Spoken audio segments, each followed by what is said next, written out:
Até um ponto importante, né? Para a gente não interessa se a AGI é possível ou não, se algum dia vai chegar ou não. Assim como o homem chegou à Lua, está querendo chegar em outros planetas, né? Estou dando esse exemplo porque, no caso da Lua, ninguém sabia se era possível. Só que graças à insistência, foi muito mais além do que a Lua. E, inclusive, eles estão criando sondas, né, e pequenos robôs para serem capazes de pousar em Marte e trazer amostras de Marte para cá. Se já é possível, se já é difícil decolar, colocar em órbita uma máquina no nosso planeta, imagina colocar em órbita uma máquina em outro planeta que não tem ninguém. É uma admiração, né, da capacidade do ser humano. Mas por que eu estou falando isso? Não importa para a gente se é possível ou não. O que importa é que o caminho para chegar até lá, ele traz muitas descobertas. E, no mínimo, a gente vai tirar proveito do que foi construído no meio do caminho. Né? Assim como muitos fracassos dentro da área de tecnologia, surgem subprodutos que são utilizados no nosso dia a dia hoje. Um exemplo, graças à briga, né, espacial, hoje a gente tem a câmera digital, sensores de câmera CMOS, que são miniaturizados, foram criados para esse fim. Parte de ressonância magnética, essas coisas, na área de saúde também. Independente se o ser humano tivesse conseguido ou não chegar na Lua, ele precisou de construir, ele precisou de aprender a ficar em órbita, que seria um passo anterior, né, para depois chegar na Lua. Né? Se não tivesse chegado, teria construído isso. Então, no nosso caso, o que a gente está fazendo? A gente sabe que as empresas elas estão muito operacionais, tem muito poucas empresas no Brasil que realmente aprofundam no tema, e a Tecno ela aprofunda e estuda o tema, né, constrói a ciência junto com seus trabalhos, né, e aí nós estamos trabalhando com três abordagens, tá? Dentro dessas três abordagens, a gente pode dividir em dois pilares. Um pilar de uma nova computação, e o outro pilar de abordagem com a computação tradicional, computação clássica. Tá? Falando dos pilares da computação clássica.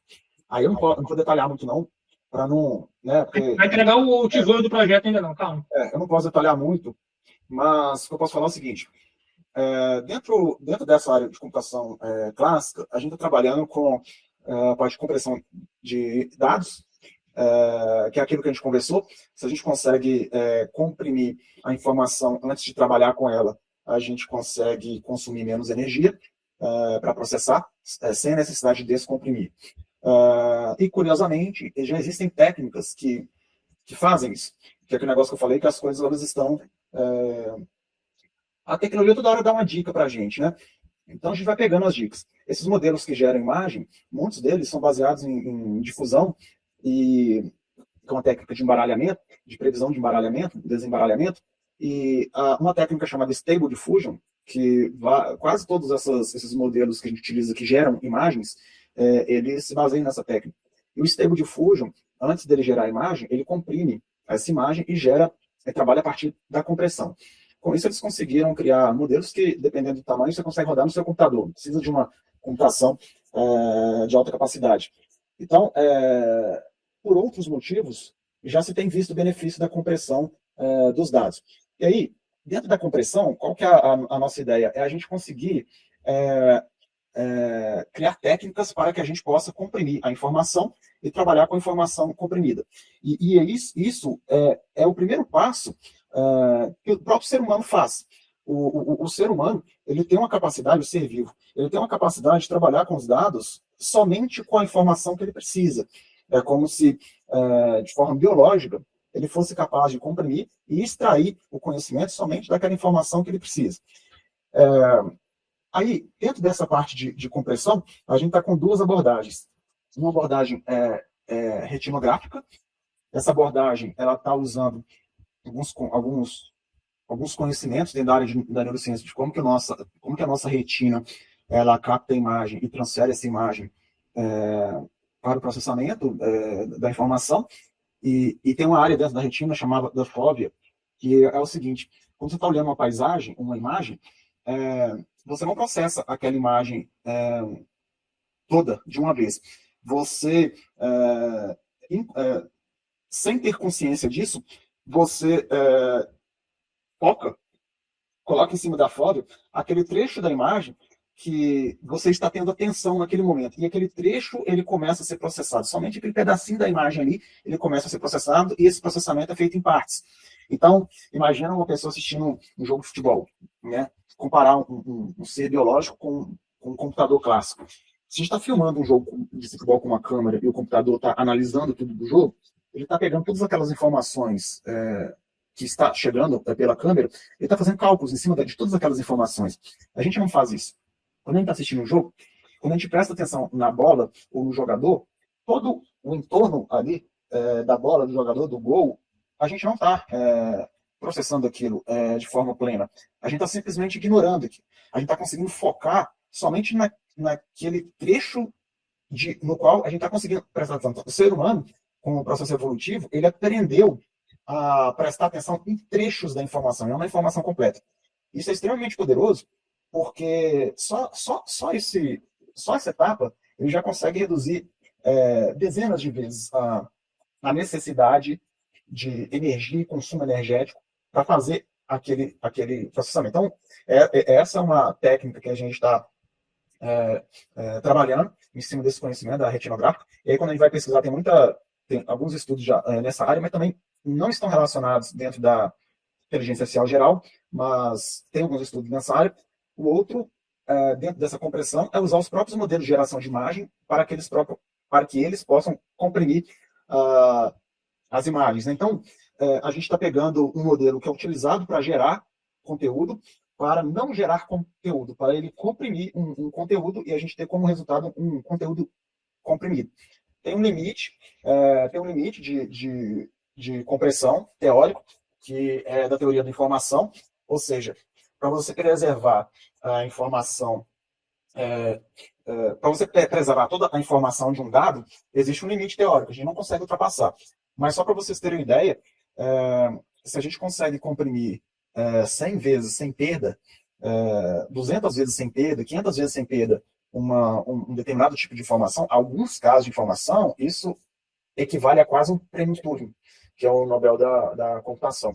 Então, não é algo simples, é algo que é extremamente importante, porque existe o custo de processar a informação, existe o custo de armazenar a informação. Então, reduziria drasticamente este custo.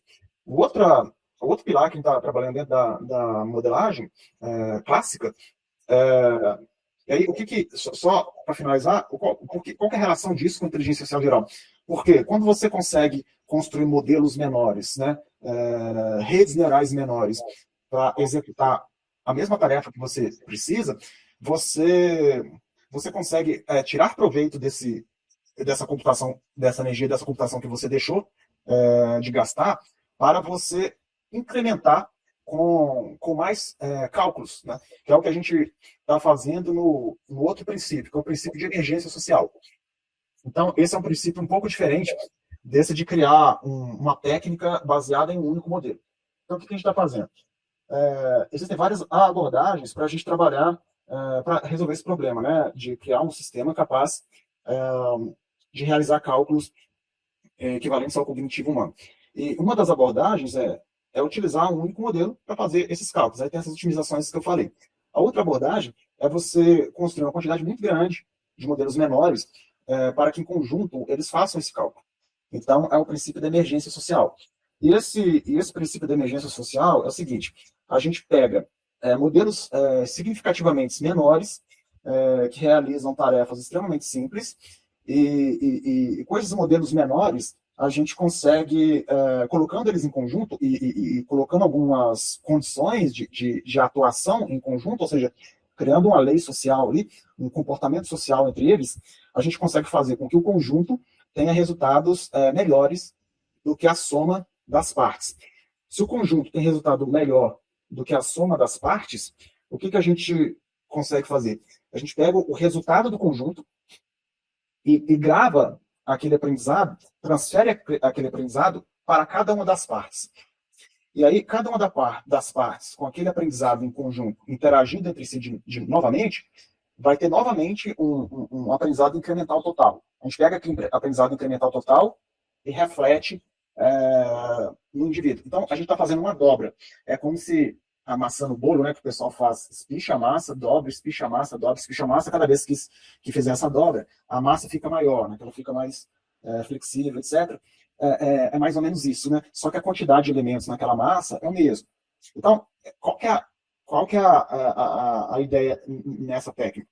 A ideia é que a própria máquina seja capaz de criar o sucessor, o seu sucessor, sem intervenção humana. Só que criar o seu sucessor para tarefas úteis. Então, tem no mínimo 2 desafios aí. Como que você define uma tarefa útil para que a máquina entenda que aquela tarefa que vai ser criada, ela pode ser herdada pelos seus sucessores, de modo que seja tenha melhores resultados do que a tarefa anterior. E a outra, como que você faz esse contrato de organização social entre as unidades. E aí, tem algumas abordagens, que inclusive eu estou fazendo uns testes recentemente, que é o seguinte. Tem a abordagem que você pega modelos de linguagem, realmente, modelos de linguagem que aprendem o idioma, né, aprendem o básico daquele idioma, não precisa aprender o idioma de forma complexa, mas consegue aprender o idioma de forma básica, e a partir daí, você coloca eles para conversarem. Aí se espera que aquela conversa ela seja mais complexa do que a conversa individual. O que é uma conversa mais complexa do que a individual? É uma conversa com menor previsibilidade. Então, tem cálculo de perplexidade que a gente calcula. Essa é uma abordagem. Outra abordagem muito interessante também é a gente fazer o uso de o que a gente chama de computação evolucionária. O que é computação evolucionária? Ela é inspirada no processo de evolução natural do Darwin. Então, você coloca elementos para competir entre si e você mata, né, ali, de forma técnica, você mantém a sobrevivência daqueles que se adaptaram melhor. Aí você coloca alguns objetivos que significam uma melhor adaptação. Aí aqueles que se adaptaram melhor, você faz com que eles se reproduzam. E aí o que é reproduzir? Autorreplicarem. Né? Então, pensa assim, pensa 1000 máquinas aprendendo. Vou dar um exemplo que não tem a ver com a inteligência geral, mas para ficar claro, pessoal. Imagina que a gente cria 100 maquininhas pequenas, 100 carrinhos, cada um com um algoritmo ali de inteligência entre eles, capaz de detectar bordas, detectar a bolinha, e aí você coloca esses 100 carrinhos numa mesa de sinuca. E aí o objetivo desses carrinhos é encontrar a bola branca, por exemplo, só vai ter a bola branca, e jogar a bola branca na caçapa, em qualquer uma das caçapas. Aí você cria 100 robozinhos desse e coloca em cima da mesa de sinuca. Quando você faz algumas configurações nesses robôs, as configurações básicas são detectar a bola, detectar a distância das bordas e detectar a caçapa. Só isso, você não fala mais nada. Você não fala nem que ele tem que jogar a bola na caçapa. Aí você põe lá. Cada um vai começar a trabalhar, e aí, vez ou outra, um ou outro vai, por sorte, vai bater na bola e a bola vai cair na caçapa. Quando a bola dele cai na caçapa, a gente recompensa ele. Existem formas de a gente recompensar ele. E aí, o que vai acontecer? Todos os que não conseguiram, todos os que tiveram fracasso nesse processo de jogar a bola na caçapa, a gente tira eles da mesa, e aqueles que tiveram sucesso, a gente pega o que está dentro dele e grava, pega o conhecimento que está dentro dele e grava nos demais e põe tudo de volta. Então, essa é uma forma de trabalhar esse processo evolutivo. Só que a gente faz uma coisa muito interessante, que é o que acontece com nós, seres vivos. A gente acrescenta erro, que é a mutação. Então, a gente só desse jeito hoje, a gente só saiu da água porque teve uma mutação que fez com que a gente fosse capaz de respirar fora da água, né? E aí, tem gente que acha que a gente veio de outros planetas também, né? Mas considerar que a gente é da Terra aqui. Aí, no caso destes robozinhos, na hora que a gente vai colocar essa informação nos outros parceiros deles, a gente coloca um errinho, 10% de probabilidade de ter um erro. A gente considera uma mutação. E aí, nessa mutação, pode ser que algum deles, nesse processo de mutação, ele consegue caçapar a bola melhor do que o outro. E aí a gente vai pegar esses que tiverem desempenho melhor e repetir o processo. Então, no final, o que a gente está fazendo? A gente está fazendo com que cada código de cada robô naturalmente está aprendendo ao longo do tempo sem a gente falar para ele o que ele deve fazer. A gente só está premiando ele nesse processo de multiplicação. O que a gente está fazendo aqui na AGI, a gente está acrescentando um comportamento a mais. A gente está falando para eles assim, vocês, além de vocês fazerem isso, vocês colocarem a bola na caçapa, vocês vão colaborar entre si. Vocês vão colaborar entre si para que o sucesso de todos quando vocês conseguem colocar a bola na caçapa, independente de quem conseguiu. A gente não vai premiar o indivíduo, a gente vai premiar o grupo. Quando a gente premia o grupo, o que a gente está falando para a máquina? A gente está falando para a máquina assim, construam estratégias em conjunto mais eficazes. Antes, as estratégias estavam sendo individuais. Só que quando você constrói estratégias individuais, você não tem o princípio da emergência, ou seja, as estratégias, 100 estratégias individuais serão 100 estratégias individuais. Agora, 100 estratégias em grupo, uma ou outra, pode ser mais do que 100 estratégias em grupo. Então, esse é o princípio da emergência que a gente vê nos animais, por exemplo, cardumes de peixe, quando chega um tubarão, aí o tubarão vai tentar atacar, né, aquele cardume, aí abre aquele buraco no cardume, o tubarão passa no meio. Parece que aquele cardume tem vida própria, e parece que aquele grupo ali está enxergando, né, que eles têm que afastar e os outros não têm que afastar.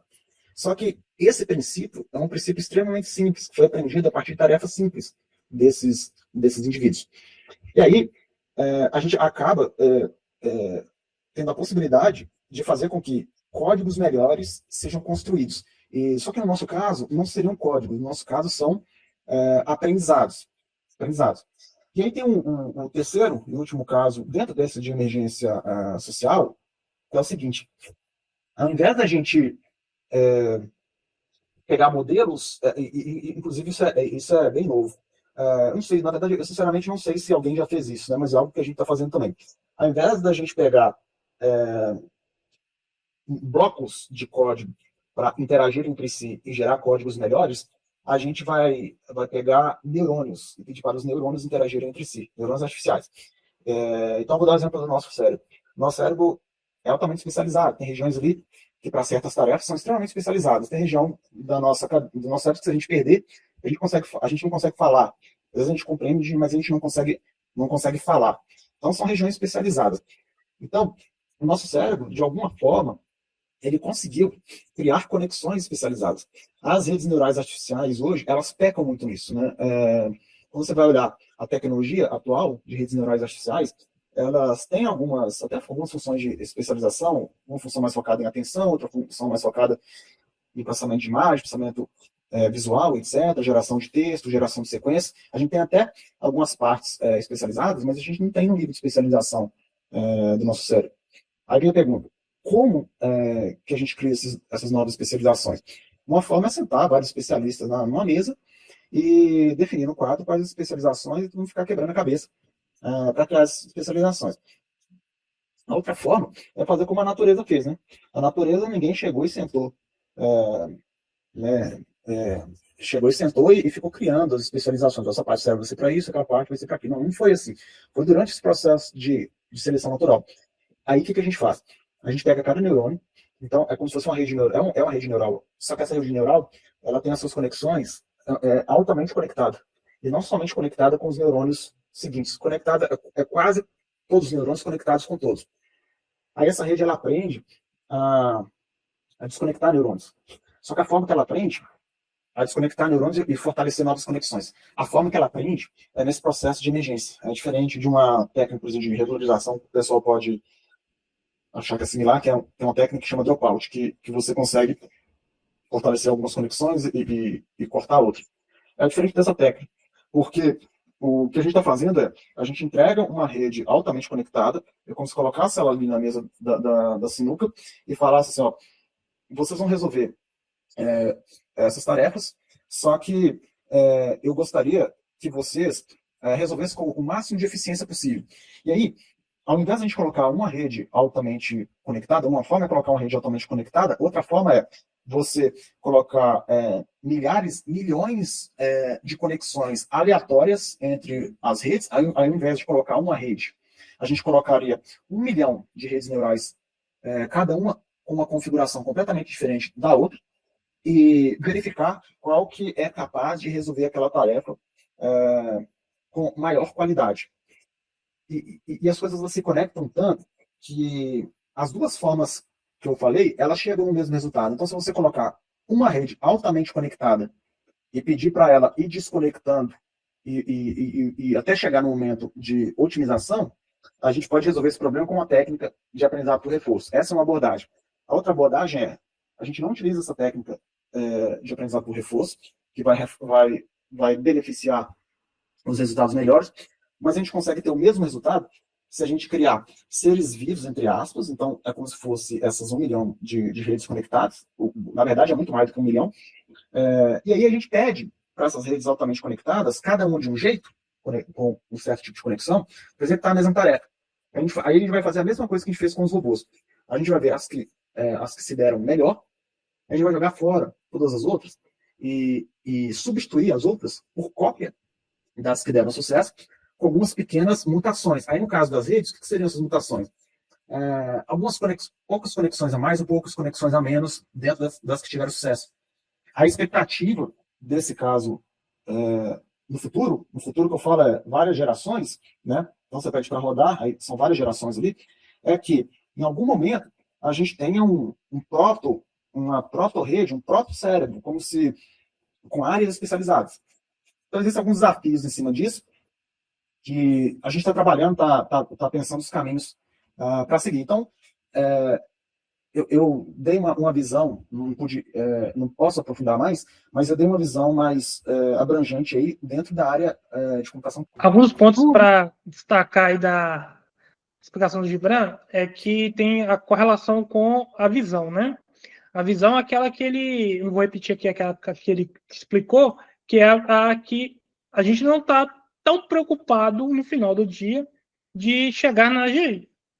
Mas disso tudo que ele explicou, olha o tanto de desafios que nós temos que resolver até lá, que ele, né, já criou aí algumas possibilidades. Imagine se a gente consegue, dentro desse cenário todo, por exemplo, uma forma de economizar energia no treinamento, no uso, na operação de modelos. Com a compressão de dados, por exemplo. Né? Vem uma economia de energia aí. Já é um valor enorme. Se a gente consegue, se a gente aprende como é a interação, vamos dizer assim, a interação entre os mecanismos para conseguir simular a interação humana, já é também algo extremamente valioso. Enfim, tem várias pequenas partes que precisam de ser resolvidas para chegar no todo. E cada pequena parte dessa tem uma entrega de valor e pode resolver potencialmente um problema que às vezes a gente não está nem enxergando ele agora. Então, o grande problema que às vezes falta para investir, né, em pesquisas nesse sentido é de enxergar o valor nos objetivos específicos, não necessariamente no objetivo geral como um único validador de sucesso. Então, o que a gente está procurando aqui é, além de desenvolver, claro, a AGI como grande objetivo, é ter esses resultados de médio, né, e pequeno porte, vamos assim dizer, que vão, em comparação, claro, que vão trazer também alguns resultados importantes. Para chegar em Marte e trazer algo de volta, o foguete tem que dar ré, né? Enfim, você tem que resolver esse problema primeiro. Então, aí foi resolvido. Agora, são outros problemas que a gente vai resolver com a AGI aqui.